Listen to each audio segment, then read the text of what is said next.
being founted now as we see our children who are 100% disoriented about their very basic nature, let alone their higher nature. That children were not born murderers, though there are a few souls who came down to do just that. But they are orientated towards disaster, orientated towards violence, orientated towards murder. You notice I'm not using the word killing, I'm saying murder. What we're trying to do is to reorientate, re-educate. And you should not wait until the child is in a psychological period where he is under the illusion that he knows who he is. I remember one excellent example of asking a young brother who was a part of a group of unruly children in a different school setting what his name was, and he said, John. I said, what does John mean? John means John, you know. And he got very quiet because what he said stopped making sense to him. He finally had to think about the real fact that he really didn't know what his name meant. And this was a kid who had just a minute before that laughed at the idea when I mentioned the description of a Moor is dark skin, broad nose, and thick lips. And it tickled him, you see. I'm not talking about 20 years ago, I'm talking about a few years ago.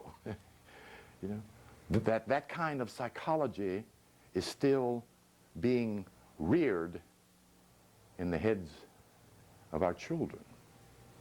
That's the first symptom of self-disorientation, when one cannot appreciate what they see in a mirror because they keep seeing in the back of their psyche what good looking is. That's of course light skin, fine nose, wavy hair, blue eyes, and so forth. And that stuff is still back there, even though sister's gone, braids and it's gone, dreadlocked, and you know, it's still back there. And what will erase it is the revelation of oneself. See? And the whole universe crieth in travail for the coming of the sons of God.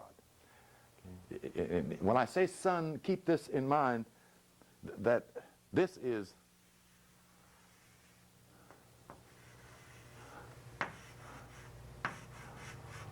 the Son of God.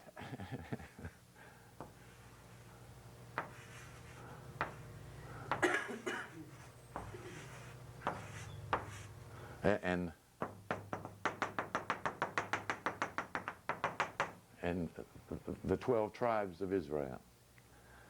There are only 12 patterns of people on this planet.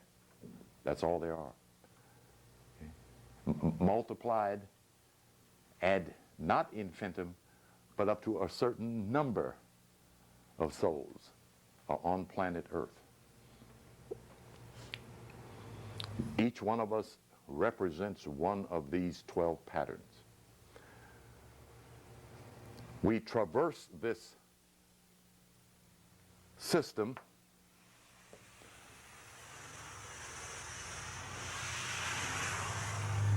until we get off the wheel of birth and death. So in this life you're Aries, in the next life you should be Pisces, in the next life, unless you jump, say, well, this is Aries here. This is just hypothetical. Say you're here right now, and in the next life you come back up here, let's say. That's the 30 degrees you would need. And what is needed to know is that we do that. That is not condemnation. That is not somebody up on a throne judging you and sin, you know. That's you in the accumulation of the knowledge you need to aspire to your height in the next life. In other words, we are presently preparing our soul nature for the next life. unless you get up off of here. When you get up off of here, you don't have to come down here in this drama unless you so desire, choose to do so. Some of what astrology can tell you about yourself. We are all the whole of the 12 symbols of Zodiacus. The head Aries, bent over backwards, touching the feet. Pisces is the full circle of 360 degrees of knowledge. I was just looking at the fact of education.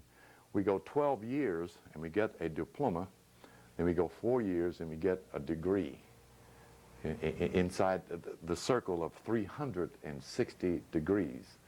So what we need to be able to do is what Naim Akbar did when he graduated with his PhD several years back. He sat down and cried because he realized he didn't know nothing. You know, that he'd gone through all this Eurocentric education, and he was qualified to get him a professorship, and he did, you know, but he didn't have any knowledge of himself, which is like turning the mirror all the way around, because we are educated to look through the mirror out there to see what's important, to see who is important, and to how to get to where that important person or persons are. That's what we do and get in the West. And at some gracious point in our lives, something, some idea, some experience, someone taps us on the soul's shoulder and says, "Who are you?" And what are you about? You know, the brothers, and this was paramount in the 60s, brothers walking around, "Man, I ain't about nothing." Say, "Hey, how you doing, man?" "I ain't about nothing, man." You know, that was the mindset for many black men then and now. You know, their brothers walking around in 1996 talking about, "I ain't about nothing." You know, that's amazing. You know? But if one's consciousness is not tuned in to the invisible, then they're going to have to measure themselves by what is visible, which means they measure themselves by what they have and don't have in the outer consciousness.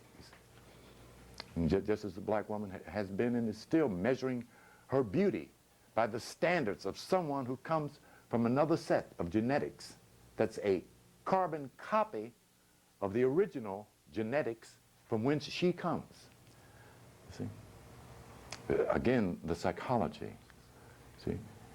When you reach this plateau of divine personality, you're right, it doesn't matter. But you got to get through the fog first. You got to get mentally through it.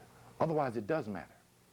Because you'll find yourself emulating and imitating someone instead of becoming one, which is right again on the back of your dollar bill. I point to that dollar bill often because it's a letter in symbology. Okay? Now, if you turn the dollar bill over just as you did when you looked for your, I didn't hear anybody go ah or wow or woo when they looked, so maybe you didn't find the web. Did you find the web? Huh? Nobody found it? Okay. Well, why didn't somebody ask me, well, what does it mean? Yeah. Here's an opportunity to get some answers to some questions. What takes you into, from this side of this room here, a perfect example, to this side of this room here is curiosity. Over here is fun stuff, not knocking the value of our history. But over here takes you closer to yourself, the knowledge of who and what you are, which makes you God. Okay? On the front of the dollar bill is the answer to the statement on the back of the dollar bill. I want the sister in the black and white jacket to turn her dollar bill around. Yes, ma'am, and read that statement on it. You got the black and white jacket on. Read that statement on the back of the dollar bill there. Yes, ma'am, you. Uh-huh. Yep, uh-huh. Read that statement on the back there. What does that say?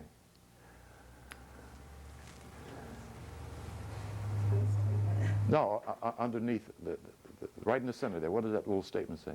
And God will trust. Yes. Is that what it says? What if I told you it does not say that? Look again. Don't look at me now. Look at what you were just reading. It's right in front of you. And it's so enlarged that it becomes inconspicuous. Another way you hide symbols. It says what? In God we trust one. That's what it says. One is a synonym for God. Okay? We're talking about a language that you have access to and cannot read. A language that fits into your higher brain and that your soul knows.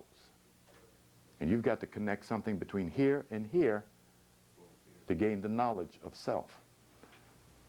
The purpose of bringing you and introducing you to that knowledge is to get you to go inside, to travel east. When you meet a Mason or an Eastern Star, she'll ask or he'll ask, if you give them the proper handshake, oh, you're traveling east, huh? Yeah, okay. Then, of course, most are thinking they're going to Israel or Egypt, and that isn't where east is. East is within you. Okay? There's a very wonderful statement that comes out of the Bible and the lore of Masonry, and of course is also Masonic knowledge. The black man is buried in a shallow grave in the east. And the black man, again, means also the black woman. It actually means the black woman first. I'm trying to turn your psyche and psychology towards the divine order of things. The concept Zodicaius as the full circle itself is the name given to a mythological woman as the first mother. Zodicaius means zodiac. And zodiac, of course, is defined as circles of power. But in the dictionary, or Greek and Latin, you'll find it says circles of animals in the sky. And we know there are no animals up there, so it's got to be circles of power. The reflection of this charting is a reflection of your nature and its spiritual centers as being explained in metaphysics in part. They talk about the glands and the positions of the glands, but not in the order of the knowledge of one's self. Okay? So those who have gone into metaphysics and think you have the brunt of it are just skimming the surface of that introduction to yourself.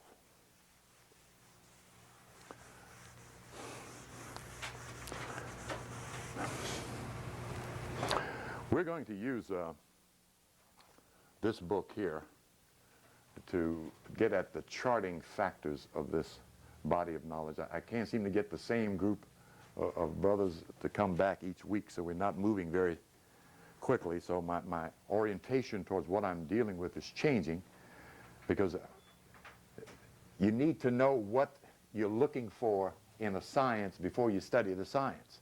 And that's the way the school system should have handed to the student. That what you were being educated about was about yourself.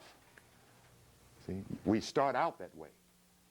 We start out searching, finding, discovering all of our openings and orifices. We examine ourselves. That's natural. We're interested in ourselves. You see, we like the taste of our toes and our fingers. That's self-orientation. Then we get educated away from self, and our attention focused away from self towards someone or something other than ourselves. See? And that's another veil over your spiritual eye. It's believed that children already have their spiritual eye open. and it gets closed by the harsh experiences as the child moves through his growing up stage. Fear will close it, anger will close it, hatred will close it. Those are some of the things that happen to children before, sometimes unfortunately, before they learn how to walk. They're bombarded with some of the harsh, most painful emotions a human being can and will experience. And the spiritual centers shut down for the purpose of protecting them. See? And that's when the child becomes deaf, dumb, and blind. So the whole idea is to reopen, to bring one to the knowledge of self.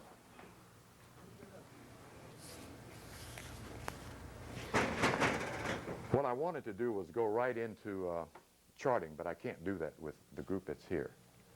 But what I can do is get into, again, the aspects of this body of self-knowledge that allows us to find out the meaning of ourselves in relationship to this science.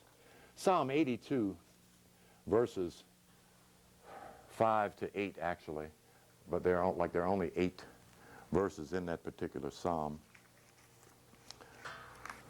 is a enhancement of John chapter 10, verses 31 to 36, which is an argument between Jesus and some of the, quote, Jews. I like to refer to them as Negroes. In one of the first statement is, I have shown you many good works. For which of these good works do you stone me? And one of them is to have replied, we stone you not for good works, but you being a man, make yourself out to be God. And Jesus' reply is, does not your scriptures say that ye are gods? And if your scriptures so read, they cannot be changed. The scripture he's referring to is Psalm 82, verses 5 to 8. They go on in darkness, knowing nothing. In some verses, without any understanding. Did I not tell you that you are gods, children of the Most High? Yet you shall die like men and princes.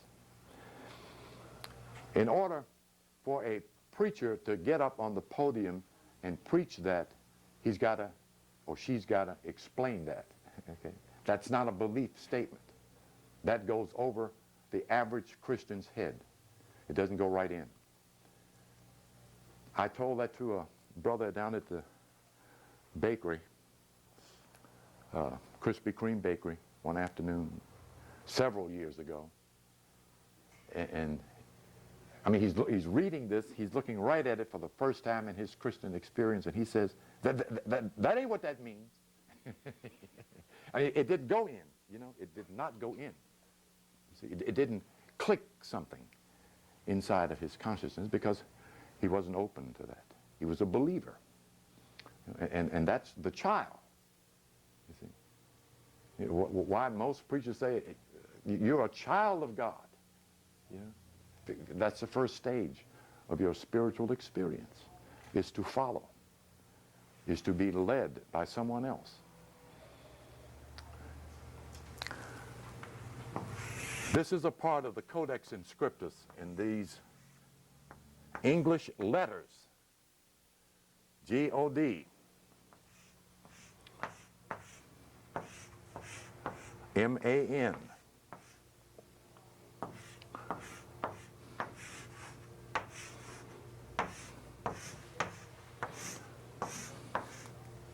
First thing, these are English letters. There is no Arabic up there. Okay, let me pull that veil off, okay? Generator, operator, destroyer. Generator is the crown of your head or your brain. That's your battery. Operator is the soul, yourself. D is destroyer.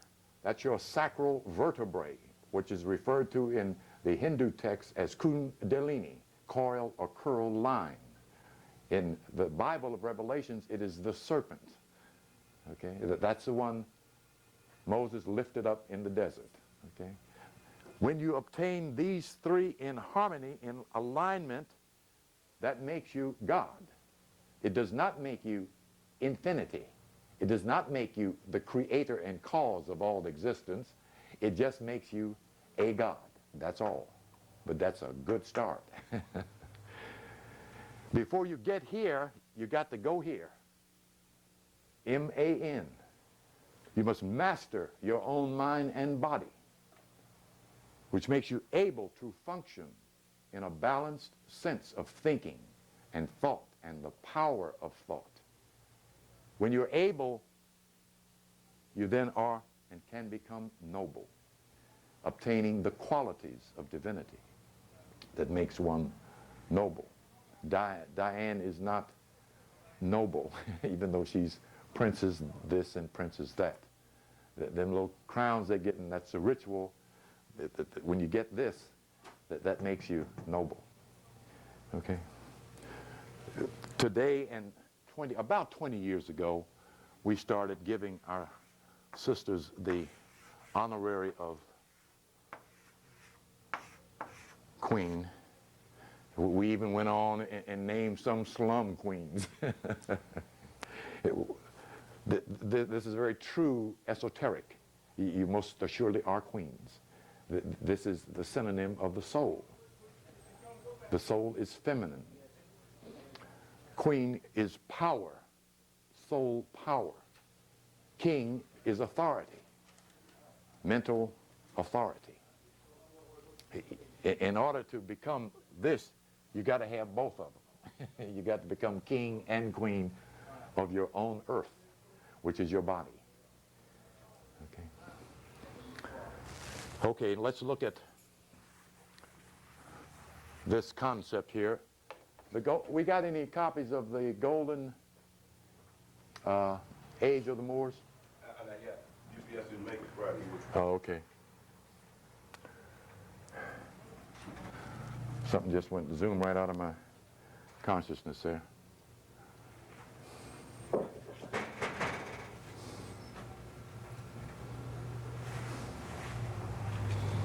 I guess it'll come back.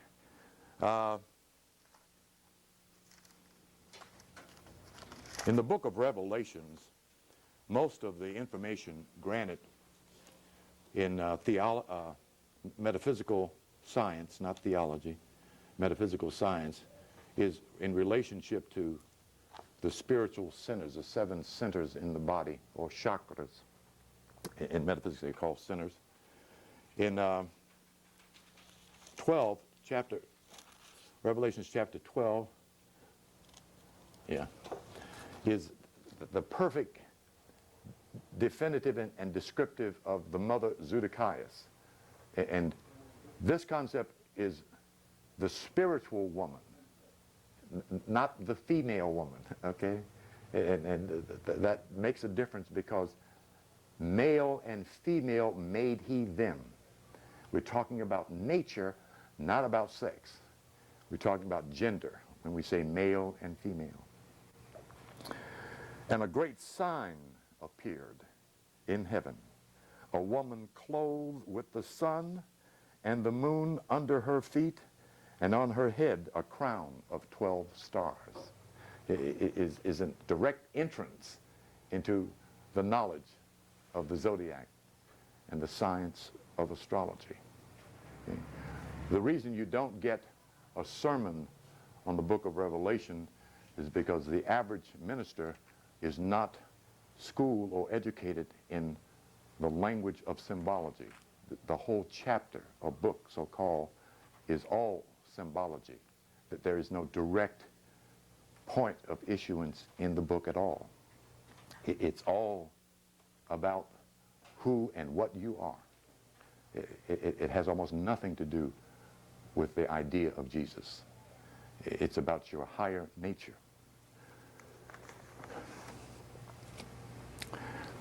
I'm waiting for this idea I was getting ready to jump into, come back to surface here. Galatians 4:19 is another aspect of the idea of godhood in relationship to the Christ. And I think it's Ephesians chapter 13. Having the form of godliness, but not according to accurate knowledge. That's in Corinthians. Having the form of godliness, but not according to accurate knowledge.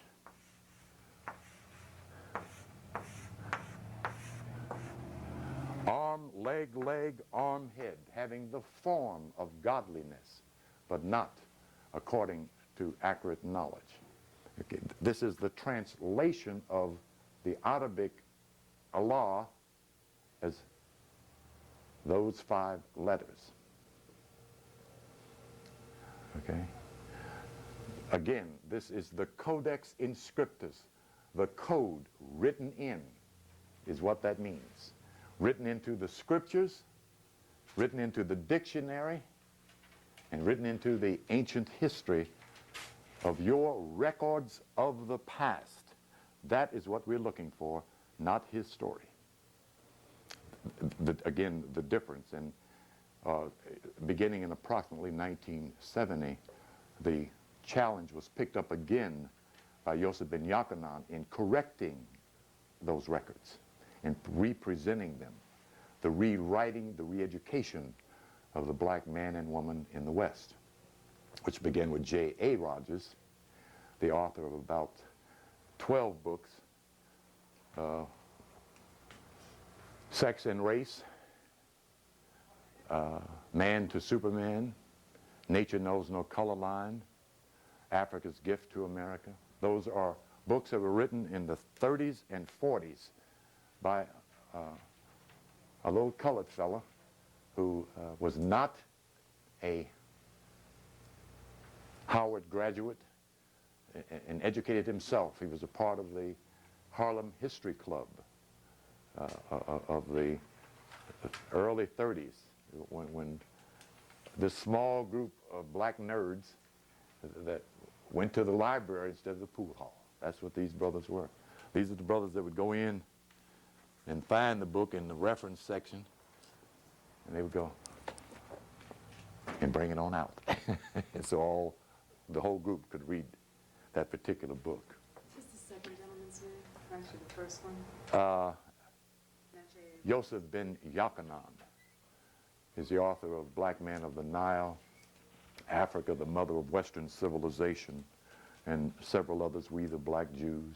He's done about 5 or 6 books. And of course, the latter of that group has been and still is Ivan van Sertima, who is the compiler of the Golden Age of the Moors. In J.A. Rogers' book, you'll find a copy, you'll find a chapter titled The Negro as Moor. Yeah. And it's very interesting. A reason I mentioned about this idea of godhood not entering the prefrontal lobes readily and receive. This knowledge doesn't go right in and stay, you know, because it has to contradict so much of what we have learned, you know.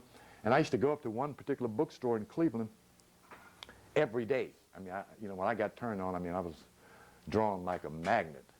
And we'll go up to this second floor and pick up these books and leaf through them. And I would not buy this man's book, you know, almost every week, not every day, every week. I'd go up and pick up, you know, first thing come out of the back of my head, hell, I don't know about no Negroes.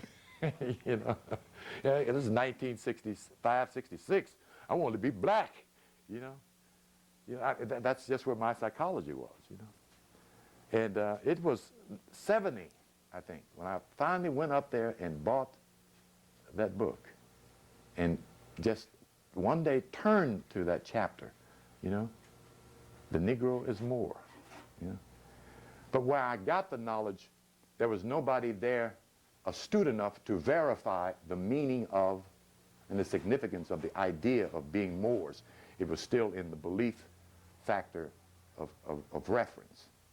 In other words, somebody hands you a book such as with the title of the Golden Age of the Moors, or the Moors in Spain, you still have to believe this to be a fact, because none of them proved it. Okay? They carried it, and I'm talking about as wonderful, and the book is wonderful, the Golden Age of the Moors, but they don't take it any further than the Greco-Latin language, and that is not our beginning. Okay, that's the Europeans' beginning. You know, so my own spirit, and I credit the spirit with it, because I don't consider myself an academician. You know, I'm fortunate to be curious enough and undisciplined enough to go looking with or without resources. But when the knowledge gets in there, it becomes a burning fire. You can't leave it alone, and it won't leave you alone. You know, it had you tossing and turning. What does it mean? What does it mean? So, in one of,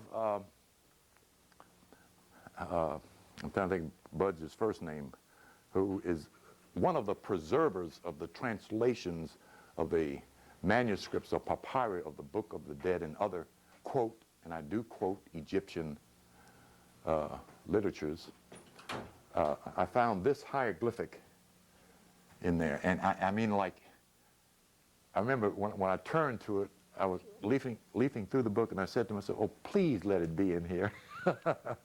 I remember that experience. Okay.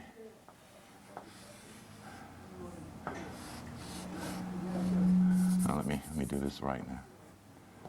So it looks halfway like a glyph.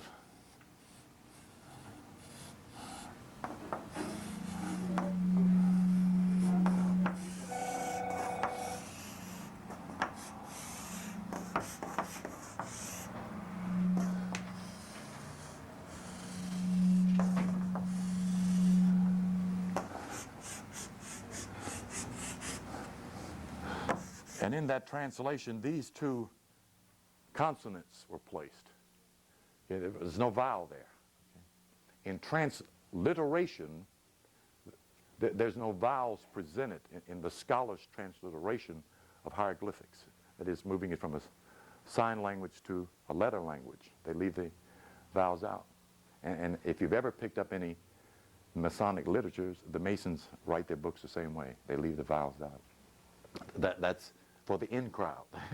They know the code, so they know what vowel to put in between the consonants. Okay. But the interesting point is it stated captain, governor, lieutenant as a definition for MR. Okay.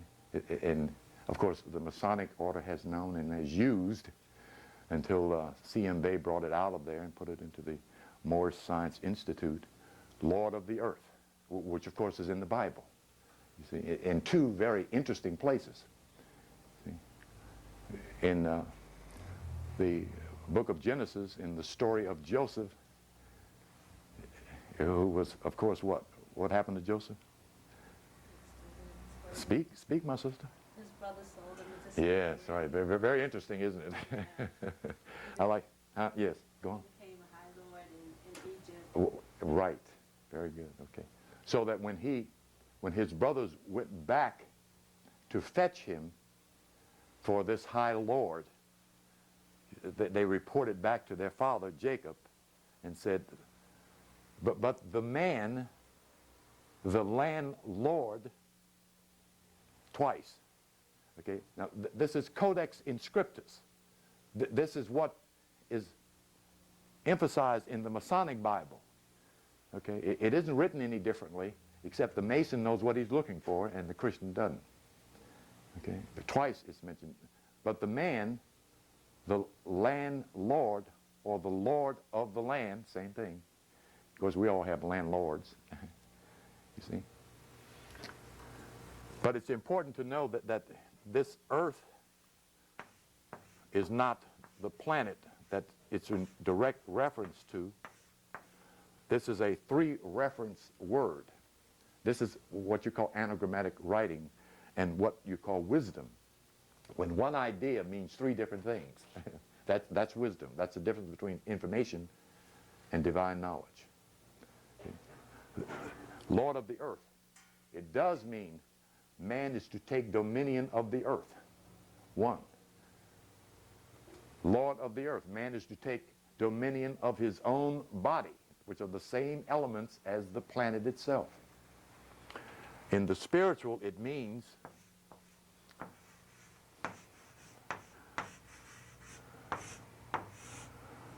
Lord of the heart. That's when you become a real Moor, when you master this chakra in the heart. Okay. That's the difference between the ethnocentric designation from Mizraim, which is the Hebrew word for Moor. Okay. That's one of Ham's children, who was not Ham, who was Cam, who was not Cam, who was Camur. Okay. Then there's this ancient, way distant place in mythology called La Muria that we don't have any books on. There's some dibbles and some dabbles here and there. So we're talking about something coming from a great distance as an ethnocentric. See? Not nationality, not like the brothers in the Moorish Science Temple. What's your nationality, brother? Mo. Yeah, Mo, that's right. You know, because that's the way Drew Ali handed to them as a nationality. But we're talking about dark skin, broad nose, thick lips, and furrowed hair, the genetical code that keeps making these complexions, this hair, these features, no matter where we are. You see, there's this physiological similarity. See? I like to tell the story about the sister on Donahue's show that stood up and asked a question. And while she was standing up, I had my back turned to the television. I was picking up something, and I heard this British woman talking and saying something. And I turned around. Is this jet black, broad-nosed, thin-lipped? First, she had an afro woman standing there.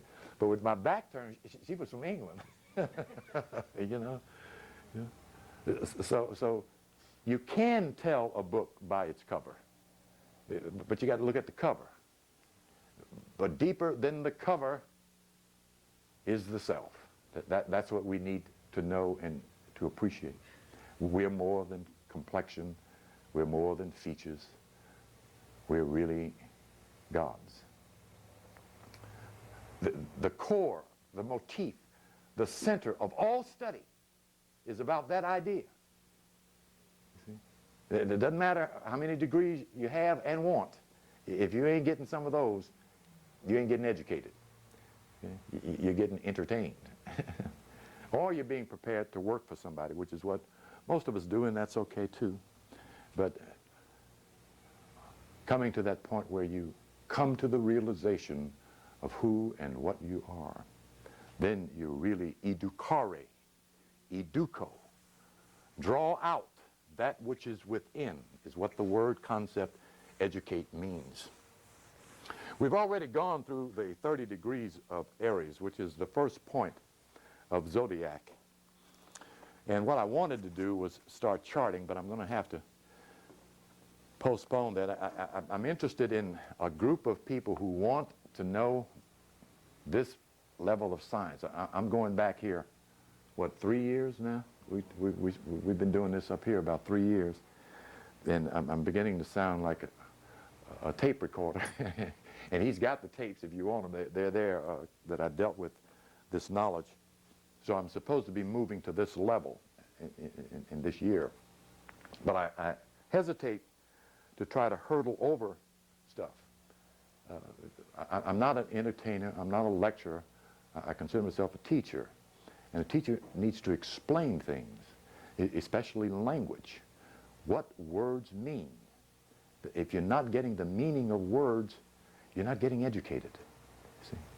And that's important in a language that has been designated as the language to carry the code of the meaning of man, God, and the universe. That's what English is. It's not Arabic, it's not Swahili, It's not Latin, it's not Greek, it's English. That's where the code of who and what you are is located. Brought over here by that high potentate, Noah Daniel Webster, the Noah who flooded the West with a storm of words. That's Masonic lore. Okay. This book clearly and simplistically explains the nomenclature of astrology. It's not going to get, what we've been talking about for the last 30 minutes is not in here. Astrology, Western style, is in here. Okay? And that's good because you can gain a great deal of knowledge about yourself from this science. This is a kind of an all-encompassing book, and don't ever believe a book that says that's the only book you'll ever need. Ain't no such book, okay? And that includes the Bible, the Quran, the Bhagavad Gita. Doesn't matter. What you do need to do is read and understand all of them. And what you discover, they're all saying the same thing, that you're God. It's what all of them are based upon.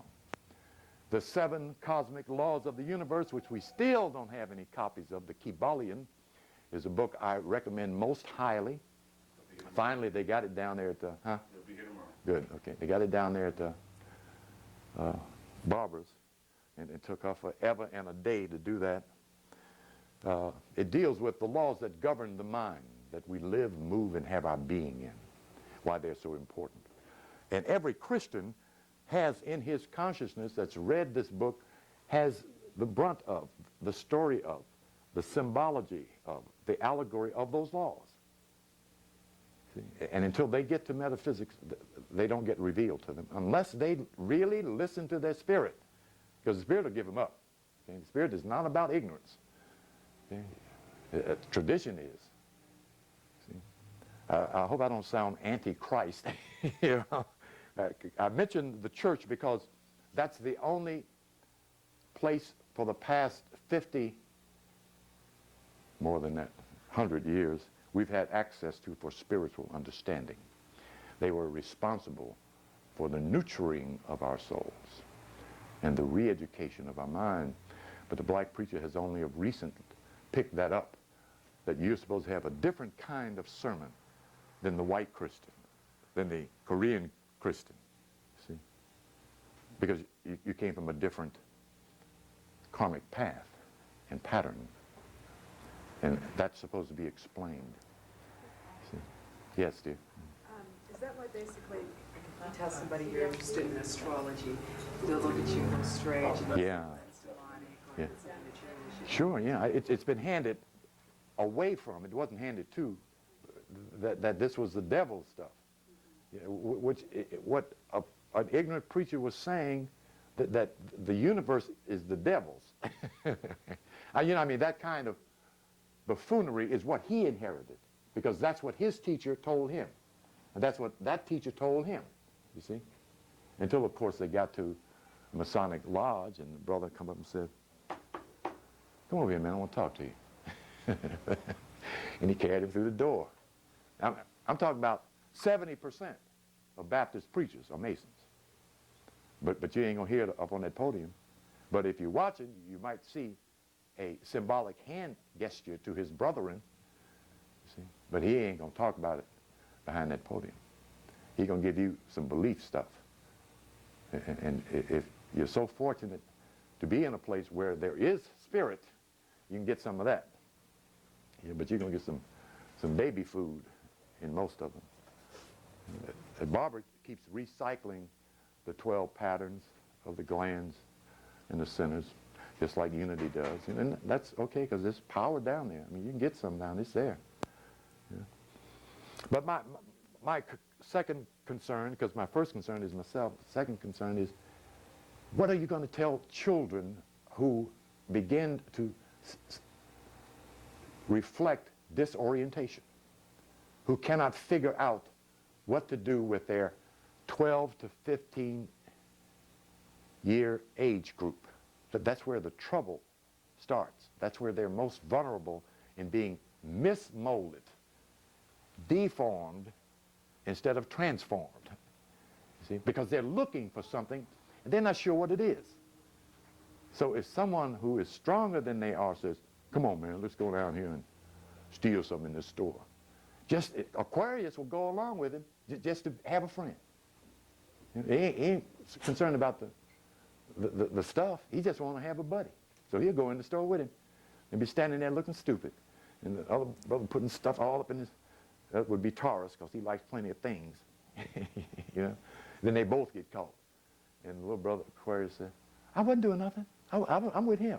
And that's the truth. You know? But if he knows what he's about, then he can go around that. He don't need that experience. You know? Of course, if he's Taurus and his psyche's cocked a little bit too much to the left, yeah, shit, I'm going anyway. Yes, ma'am. Shit, I'm going anyway.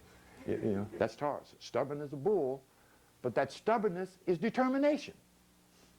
But if he's got the wrong goal, it's going to mislead him. That can't be called determination. If he's got the right goal, you can count on him succeeding. You know, if he knows what he wants. You know, and sometimes that's not always a matter of good or bad. All he has to do is know what he wants. He's going to get it.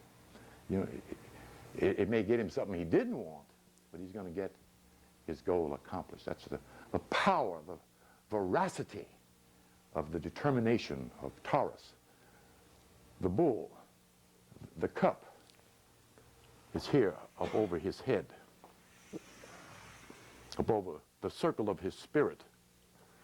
This is the glyph of receiving energy from the head, which of course is Aries, where the female and male fluids cross, see, in the brain, from the pituitary, the penis, and the penile, the penis, and the pituitary, the vagina or orifice. That's the wedding of that Jesus attends in the head there, in the head Aries. And this energy is filtered down into the next 30 degrees, which is Taurus. I have the possessor. They're in charge of things. They're in the second house, which is money, the house of money and possessions, of ownership, and of distributing, managing that money and ownership. If you ever want to see an unhappy soul, go meet a broke Taurus. Really, really unhappy. Even if they don't need anything. Money and things make them feel like they're on target. That's the way their energies work. They're in charge of that kind of possession. And of course, when you're dealing with possession, it can become an obsession, which is the challenge of Taurus, is to keep, everybody's got to keep their balance. The symbol of balance, not death. Okay. The cross that Jesus is talking about, that's not death, that's balance. The one he wants you to pick up is this one. This one, power. That's the cross he wants you to pick up. He doesn't want you to suffer and be trotting down all that other stuff that we like to. We like suffering everything, suffering heroes, suffering athletes. Oh man, and brother suffered, man, and brother's good. Well, we all gonna pay some prices, but the master is talking about power, because that's how you get through it, with power. This is, the black man is buried in a shallow grave in the east. See, the top of the head is north. The bottom of the feet is south. The front of the body is the east. The back of your body is the west. And you're right in here, in the center, behind your sternum bone. No bigger than a thumb until you unfold. That's where you're buried. And the depiction is the depiction of Harmakas, who is Lord Who, which maybe we'll deal with that, maybe not, in the desert. That big statue out there in the middle of the desert, That's the black man buried in a shallow grave in the east. The sand was up to here, up to his neck, until he came to someone in a dream and had him uncover that particular spiritual representation of the Son of God, okay, which is in Isaiah chapter 18, the blessing in the middle of the desert. Okay. It's very much a delight to know that this book not only is about your nature, but also about and directed towards and articulating your ethnocentric stance, okay? You know, when it's read and presented properly. In Isaiah chapter 18 is found one of the most, I think, revealing factors about the psychological problem that we were inoculated with, not that we inherited. Here comes New York, y'all. Sit down there. Sit down for a minute. We're taping. Isaiah chapter 18.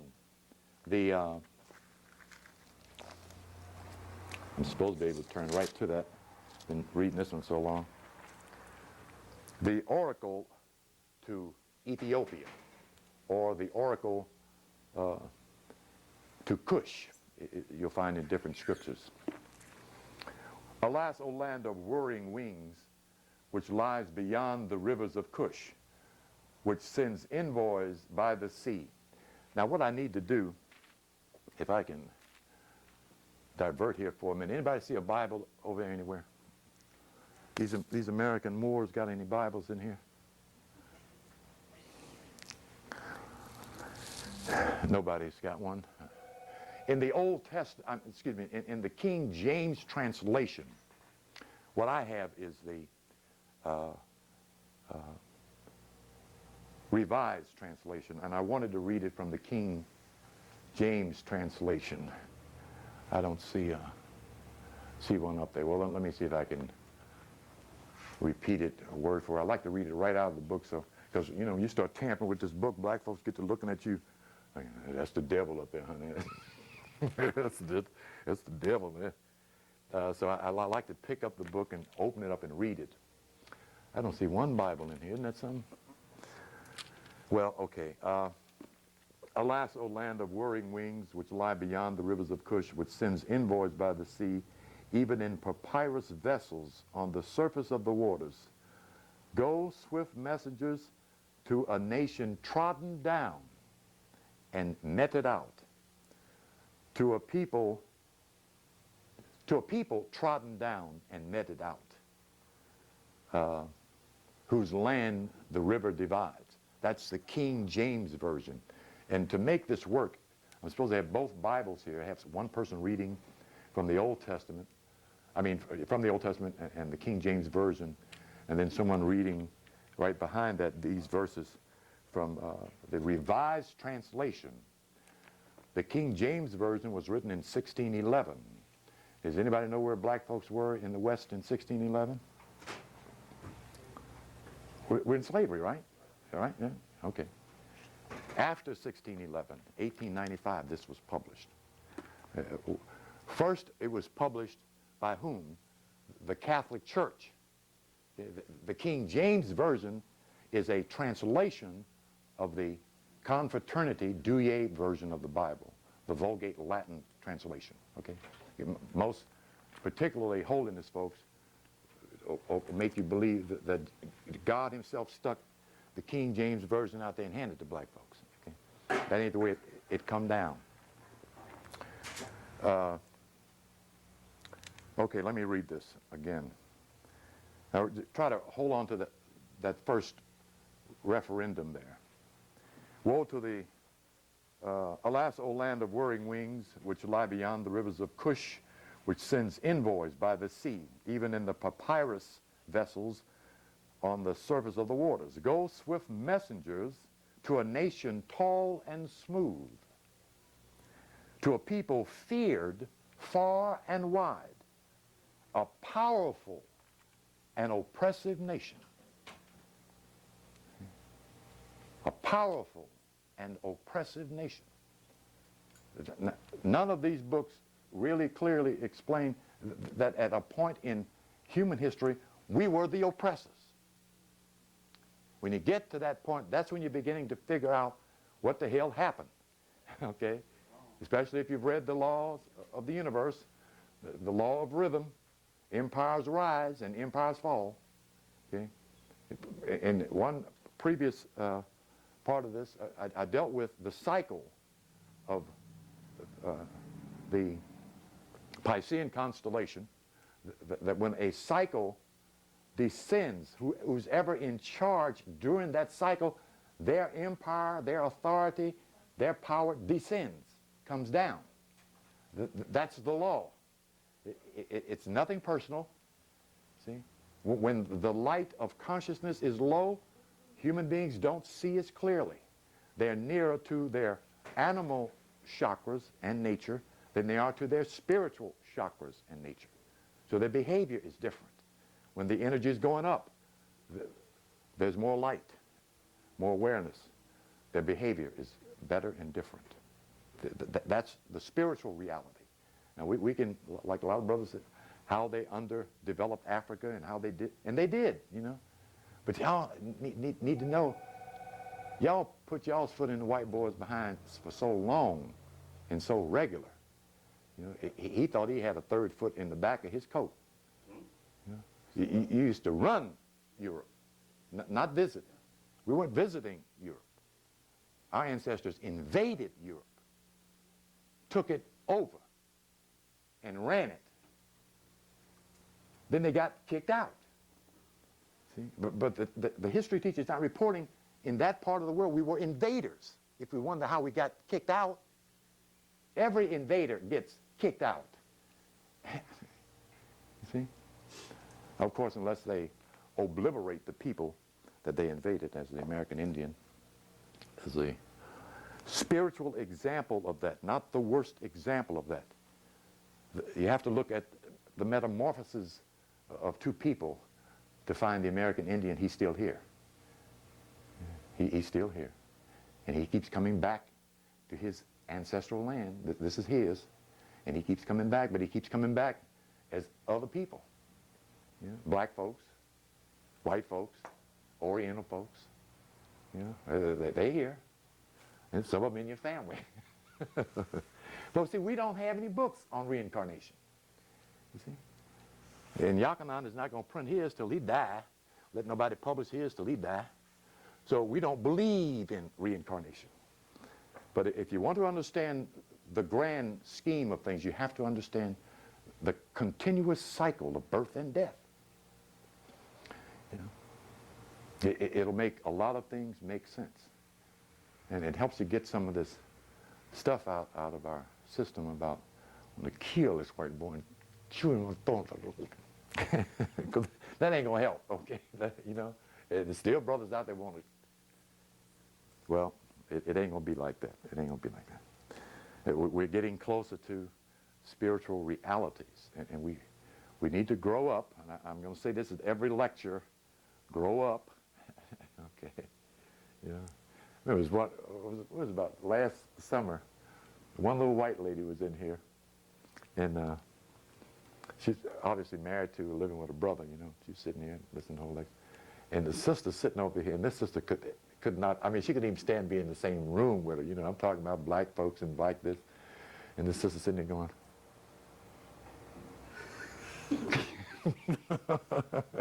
just rolling her eyes, you know.